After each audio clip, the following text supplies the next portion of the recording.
గౌరవనీయులు నర్సంపేట ఎమ్మెల్యే దుంతి మాధవరెడ్డి గారి ఆదేశాల మేరకు మూడవసారిగా మార్కెట్ చైర్మన్గా నియమించి ఈరోజు ఛార్జీ తీసుకున్న సందర్భంగా ఈ అవకాశం ఇచ్చిన గౌరవనీయుల ఎమ్మెల్యే గారికి, పిసిసి మెంబర్లకు, బ్లాక్ ప్రెసిడెంట్లకు,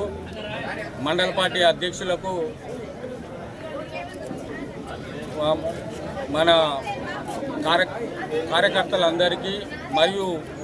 ఈ జిల్లా ఇన్ఛార్జి మంత్రి పొంగులేటి శ్రీనివాసరెడ్డి గారికి, వ్యవసాయ శాఖ మంత్రులు తుమ్మల నాగేశ్వరరావు గారికి, డిప్యూటీ సీఎం బట్టి విక్రమార్క గారికి, ముఖ్యమంత్రి రేవంత్ రెడ్డి గారికి, ఎంపీ బలరాం నాయక్ గారికి అందరికీ కృతజ్ఞతలు తెలియజేస్తూ, నా మీద పెట్టిన బాధ్యత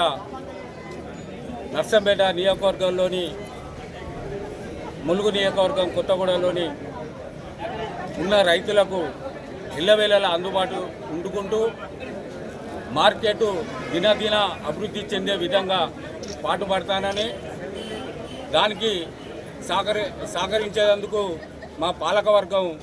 ఎప్పుడు రైతులకు వెన్నంటూ ఉండి ఏ సమస్య వచ్చినా ఒక మార్కెట్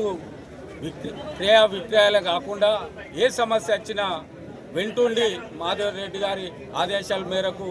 పార్టీ నాయకులను కలుపుకొని తప్పకుండా రైతాంగానికి అండదండగా ఉంటామని, అలాగే గత 10 సంవత్సరాలు మార్కెట్ కానీ లేకుంటే రైతుల శ్రేయస్ కోసం అనుకుంటే మార్కెట్ అసలు కుంటుపడ్డది.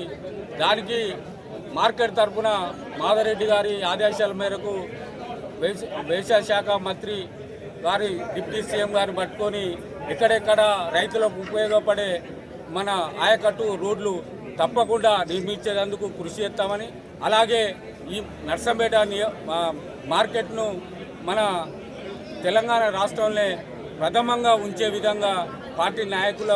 సహకారంతో తప్పక ఉంటానని తెలియజేస్తూ ఈ అవకాశం ఇచ్చిన అందరికీ ధన్యవాదాలు తెలియజేస్తున్నాను.